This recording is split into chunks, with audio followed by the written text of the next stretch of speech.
Hello students. So today we are going to read subject science for ninth standard chapter 5. What was our chapter 5? हमारा chapter 5 था the fundamental unit of life. Okay. So in the previous video we have discussed about shell. हम shell के बारे में discuss कर चुके थे कि जो फंडामेंटल यूनिट ऑफ लाइफ होती है क्या होती, सेल्स होती। सेल्स सभी लिविंग ऑर्गेनिज्म के अंदर पाई जाती। So today we will discuss about what is cell made up of, यानी हमारा टॉपिक होगा, हम पढ़ेंगे इसमें कि सेल कैसे बनती, किन थिंग्स की बनी हुई होती, या फिर वो कौन कौन सी चीज़ें कंटेन करती, which things cell contain. Okay, so let's we start that. Every single cell do basic function. सभी जो सिंगल सेल्स होती हैं कुछ अपने बेसिक फंक्शंस करती हैं, कुछ अपने वर्क करती हैं। बेसिक मतलब जो उनको करने ही होते हैं वो वर्क कर परफॉर्म करती हैं। लाइक एक्सचेंज ऑफ गैसेस, जैसे गैसेस का एक्सचेंज करना। गैसेस का एक्सचेंज करना मीन्स जैसे कि प्लांट शेल होती है, तो प्लांट शेल क्या करते हैं कि वो CO2 को इनटेक करते हैं और ऑक्सीजन को इनहेल मतलब बाहर निकाल दें। उसी तरह जो एनिमल सेल होती है, you can see in the that is the animal cell. तो एनिमल सेल क्या करती, ये भी गैसेस का एक्सचेंज करती। एनिमल सेल क्या करते हैं, ऑक्सीजन इनटेक करते हैं और जो उस कार्बन डाइऑक्साइड होती है उसको इनहेल करते हैं मतलब बाहर निकालते हैं। उसी तरह डाइजेस्टेशन, डाइजेस्टेशन करना, फूड का डाइजेस्टेशन। एब्जॉर्प्शन, किसी भी फूड को अच्छे से डाइजेस्ट करना। डाइजेस्ट करने का जो के बाद जो प्रोसेस होता है एब्जॉर्प्शन करना। ये सारे के सारे जो फंक्शन है वो कौन करती, सेल के द्वारा परफॉर्म होते हैं। We have discuss about this in our chapter 7 also. Okay, तो अब पढ़ते हैं there are the main component of cell. Cell के मेन कंपोनेंट क्या होते हैं। First of all cell membrane. Cell membrane का दूसरा एक अदर नेम होगा प्लाज्मा मेम्ब्रेन, यानी first cell membrane it is call also plasma membrane. So पहला हो गया cell membrane, second is that nucleus and third is that cytoplasm.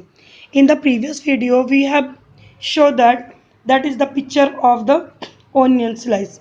Onion slice की ये पिक्चर होगी।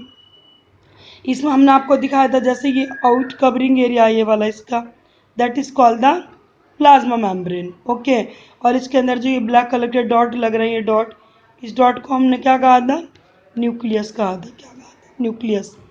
उसी तरह ये जो अंदर वाइट कलर का जो स्पेस दिखाई दे रहा है आपको, ये यहाँ स्पेस, इसको क्या कहा था हमने, cytoplasm. Okay, like same in the ये ओनियन स्लाइस थी और ये हमारी होगी प्लांट शेल। प्लांट शेल में ऐसी होगी जो outing covering area that is the cell membrane और प्लाज्मा मेम्ब्रेन, और अंदर का जो black colour sorry dark colour का डॉट दिखाई दे रहा है इट इज न्यूक्लियस, और ये बीच का जो एरिया ये ब्लैंक एरिया इसको बोलते हैं cytoplasm. Okay, got it, I hope you understand this. चलो, okay, now we will read this one by one. अब जो हमने ये पढ़ा था इनके बारे में वन बाई वन थोड़ा पढ़ लेते हैं ब्रीफ में। सेल मेम्ब्रेन और प्लाज्मा मेम्ब्रेन। ओके, ये फिर एक और नाम है प्लाज्मा लेमा। प्लाज्मा लेमा तो टेक्स्ट बुक में नहीं है, टेक्स्ट बुक में सेल मेम्ब्रेन और प्लाज्मा मेम्ब्रेन कुछ भी बोल सकते हैं आप इसको। ओके, चलो कुछ पॉइंट्स है सेल मेम्ब्रेन की। It is the boundary of each cell. ये ईच शेल, प्रत्येक सेल की एक बाउंड्री होती है, यू कैन सी दैट, ये बाउंड्री जो आपको दिख रही है boundary. Each cell which separates the cytoplasm. जो साइटोप्लाज्म है ना, ये साइटोप्लाज्म को सेपरेट करती from the surroundings. Suppose that, वो बताती मैं आपको, जैसे ये इसकी बाउंड्री हो गई, ये अंदर ये क्या हो गया, ये हमारा जो वाइट वाइट जो जो मतलब ब्लैंक स्पेस है, ये साइटोप्लाज्म। तो ये जो बाउंड्री होती है प्लाज्मा मेम्ब्रेन, इसका वर्क ये होता है कि इस साइटोप्लाज्म को बाहर के सराउंडिंग से बिल्कुल सेपरेट कर देती, मतलब बीच में बाउंड्री बन जाती। बाहर सराउंडिंग्स, बाहर का इन्वायरमेंट अलग हो जाता और अंदर का साइटोप्लाज्म अलग हो जाता। Second things, present in both animal cell and plant cell. और ये जो बाउंड्री होती है ना, बाउंड्री है, ये एनिमल सेल और प्लांट सेल दोनों में प्रेजेंट होती है। Got it. Third point, it is made up of the protein and lipid. ये प्रोटीन और लिपिड की बनी हुई होती है। Next, it is selectively permeable in nature. Yes, important point, it is selectively permeable in nature. Selectively permeable क्या होगा, मतलब ये जो हमारी आउटिंग कवरिंग एरिया है, ये मतलब सेल मेम्ब्रेन जो है हमारी, वो सेल मेम्ब्रेन केवल कुछ सिलेक्टेड थिंग्स को ही अंदर एंट्री देती, ये सभी थिंग्स को अंदर एंट्री नहीं देती। इट अलाउज सम मिनरल्स, कुछ मिनरल्स को, in and out of the cell, कुछ मिनरल्स या कुछ वाटर्स को ही सेल के अंदर और बाहर जाने के लिए सिलेक्ट करती, बाकी सभी थिंग्स को अंदर बाहर मूवमेंट के लिए सिलेक्ट नहीं करती। Got it. Next, it is flexible, ये फ्लैक्सिबल होती, ये क्या होती, फ्लैक्सिबल होती है, फ्लैक्सिबल।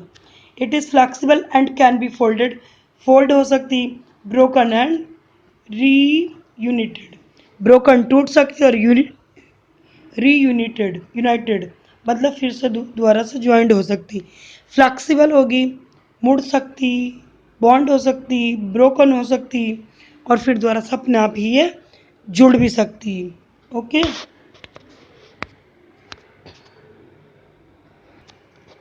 नाउ अब हम देखते हैं कि movement of substances through plasma membrane. Plasma जो मेम्ब्रेन है ये, इसके थ्रू जो सब्सटेंस होते हैं उनका मूवमेंट शेल के अंदर कैसे होता है। फर्स्ट ऑफ ऑल हम पढ़ेंगे diffusion. What is diffusion? It is the spontaneous movement, spontaneous मतलब लगातार, movement of a substances from high concentration region to low concentration region. Means जो हमारे सब्सटेंसेस होंगे, जैसे मिनरल्स हो गए, वाटर हो गया, उनका कैसे मूवमेंट होता है, high concentration reason. High concentration reason मतलब जहाँ पर हाई कॉन्सेंट्रेशन होगा किसी भी सब्सटेंसेस का, वो फ्लो करेगा लो कॉन्सेंट्रेशन रीजन के रीजन में। सपोज दैट ये वाटर है, बाहर वाटर क्या बहुत अधिक मात्रा में वाटर है और अंदर वाटर की अमाउंट कम है, तो क्या होगा, ये वाटर बाहर से अंदर की तरफ जाएगा, यानी बाहर वाटर का कॉन्सेंट्रेशन क्या अधिक है और शेल के अंदर कॉन्सेंट्रेशन कम है, तो वाटर एंट्री करेगा high concentration to low concentration region. Okay. Next, जैसे कि देख लेते हैं, एग्जाम्पल बताते हैं इसका। Oxygen and carbon dioxide can move across the cell membrane. जैसे ऑक्सीजन और कार्बन डाइऑक्साइड होती गैसेस का एक्सचेंज होता है किसके द्वारा था, ये शेल मेम्ब्रेन के द्वारा होता, इसके द्वारा। ओके। नेक्स्ट है हमारा osmosis. What is osmosis? The movement of water, इसके द्वारा वाटर का मूवमेंट होता।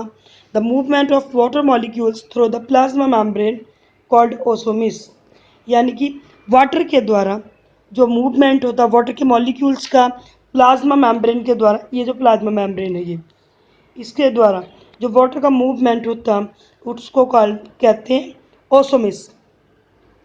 Diffusion of solvent, diffusion of solvent मतलब वाटर का डिफ्यूजन होता है, वाटर के मॉलिक्यूल टूट जाते हैं और वो हाई कॉन्सेंट्रेशन रीजन से लो कॉन्सेंट्रेशन में एंट्री करते हैं।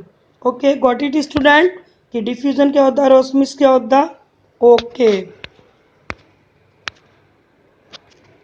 Now our next heading is that very important heading, what happens when the shell put in the water solution of sugar or salt। जब हम किसी शैल को शुगर या सॉल्ट के सॉल्यूशन में रखते हैं तो सेल्स के साथ क्या होता है।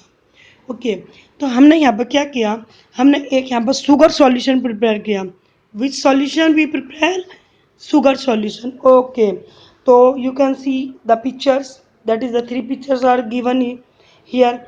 तो पहले देखते हैं हम types of solution on the basis of concentration.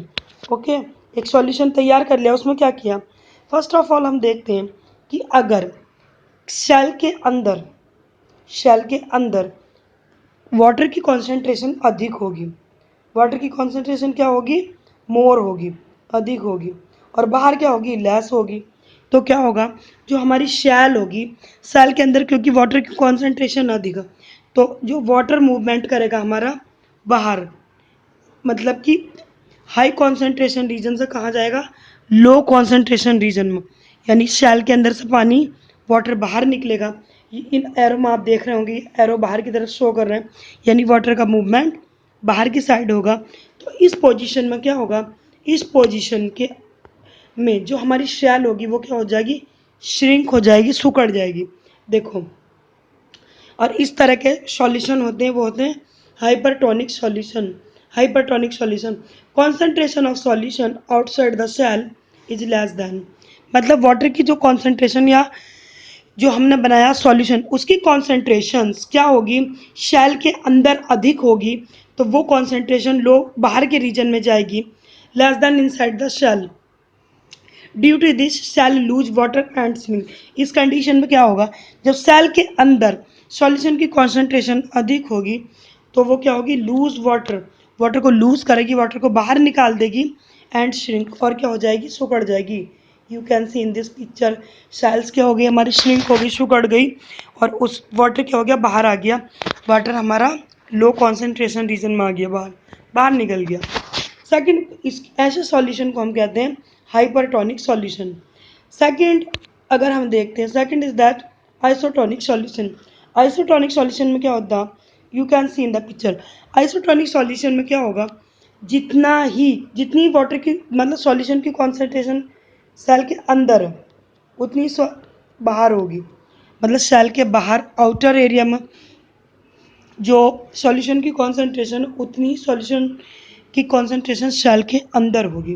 क्या होगा, equal concentration outside and inside the cell, मतलब शेल के अंदर बाहर सॉल्यूशन की कॉन्सेंट्रेशन इक्वल होगी। Due to this cell gain equal amount of water which is used. इस condition में क्या होगा, सेल जो होगी हमारी ना तो पानी को बहुत अधिक मात्रा में लूज करेगी और ना ही गेन करेगी, तो उसके स्ट्रक्चर में कोई भी फर्क नहीं पड़ेगा, उसका स्ट्रक्चर क्या हो गया, एज इट इज रहेगा, सेम रहेगा। थर्ड अगर हम देखते हैं, थर्ड हमारा हो गया हाइपोटोनिक सॉल्यूशन। हाइपोटोनिक सॉल्यूशन में क्या होगा, हाइपोटोनिक सॉल्यूशन में होगा कि बाहर की कॉन्सेंट्रेशन, जो सॉल्यूशन की बाहर की कॉन्सेंट्रेशन है वो मोर होगी और अंदर की कॉन्सेंट्रेशन क्या होगी, कम होगी। तो क्या होगा, concentration of solution outside the cell is more, बाहर की कॉन्सेंट्रेशन मोर हो गई और इनसाइड ऑफ द सेल, मतलब अंदर की कॉन्सेंट्रेशन से बाहर की कॉन्सेंट्रेशन क्या होगी, अधिक होगी। Due to this cell gain water, जब सेल के अंदर सॉल्यूशन की कॉन्सेंट्रेशन कम है तो क्या होगी, जो हमारी शेल होगी वो बाहर से क्या होगी, कॉन्सेंट्रेशन को लेगी, मतलब सॉल्यूशन को अंदर लेगी।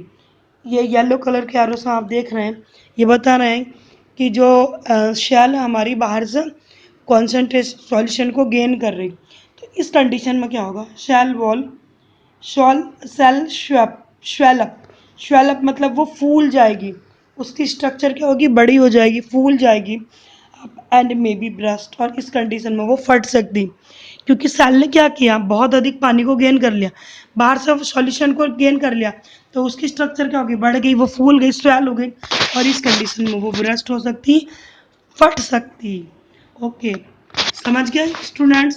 पहली कंडीशन में क्या था, हमने पहली कंडीशन में पढ़ा था, सेल के अंदर का जो कॉन्सेंट्रेशन है वो अधिक होगा, बाहर कम होगा, तो सेल का क्या करेगी, वो पानी को वाटर सॉल्यूशन को लूज करेगी और श्रिंक हो जाएगी। सेकंड कंडीशन में पढ़ा था कि जितनी कॉन्सेंट्रेशन अंदर है उतनी कॉन्सेंट्रेशन बाहर है, तो ना तो सेल अधिक मात्रा में पानी को लूज करेगी और ना ही गेन करेगी, उसकी स्ट्रक्चर सेम रहेगी, और इस तरह का जो सॉल्यूशन है वो आइसोटोनिक सॉल्यूशन है। थर्ड कंडीशन में हमने क्या पढ़ा कि जो बाहर की जो कॉन्सेंट्रेशन है वो क्या होगी, मोर होगी अंदर की कॉन्सेंट्रेशन से। इसमें क्या करेगी, जो शेल होगी वो वाटर को अंदर एब्जॉर्ब्स करेगी, गेन करेगी, और इस कंडीशन में सेल की स्ट्रक्चर्स क्या होगी, स्वेलअप हो जाएगी, बढ़ जाएगी, और इस कंडीशन में ब्रस्ट यानी फट सकती। इस को मीन्स इस पिक्चर्स को क्लियर करने के लिए मैं आपको इस मतलब टॉपिक को क्लियर करने के लिए एक इमेज इसकी और दिखा देती हूँ आपको। Here you can see students, ये देखो आप यहाँ पर दे रखा hypertonic solution, isotonic solution, hypotonic solution. तो यहाँ पर ये डॉट शो कर रहा है सॉल्यूशन की अमाउंट। अंदर की यहाँ क्या है, डॉट बहुत सारे हैं, तो यहाँ सॉल्यूशन की अमाउंट अधिक होगी, और बाहर जो इन्वायरमेंट मतलब बीकर के अंदर आप देख रहे हैं सॉल्यूशन की अमाउंट क्या होगी, कम होगा। तो यहाँ से ये क्या करेगी, ये वाटर को बाहर लूज कर देगी और खुद श्रिंक हो जाएगी, सिकुड़ जाएगी। इन द सेकंड कंडीशन में क्या होगा, जितना कॉन्सेंट्रेशन वाटर की बाहर है उतनी अंदर है, तो ये या तो ना तो वाटर मतलब सॉल्यूशन को गेन करेगी और ना ही लूज करेगी, स्ट्रक्चर एज इट इज रहेगी। थर्ड कंडीशन में क्या देखते हैं, जो बाहर का इन्वायरमेंट है उसमें क्या होगा, वाटर की कॉन्सेंट्रेशन मोर होगी कंपेयर टू इनसाइड, अंदर की कॉन्सेंट्रेशन कम होगी। तो ये क्या करेगी इस कंडीशन में शैल, ये अंदर से क्या करेगी, वाटर को सॉल्यूशन को गेन करेगी, स्ट्रक्चर बढ़ जाएगा, और इस कंडीशन में ये फट सकती है और टूट सकती है। इस प्रैक्टिकल को करने के लिए आप कर सकते हो, you can do it, you can take the raisin मतलब किशमिश ले सकते हो, और एग ले सकते हो, क्योंकि एग भी क्या होता है, यूनिसेल्युलर होता है। तो ये लेकर आप इस प्रैक्टिकल को कर सकते हैं। ओके स्टूडेंट, इस वीडियो में इतना ही। नेक्स्ट वीडियो में मिलेंगे अपने नए टॉपिक के साथ। तब तक के लिए थैंक यू सो मच।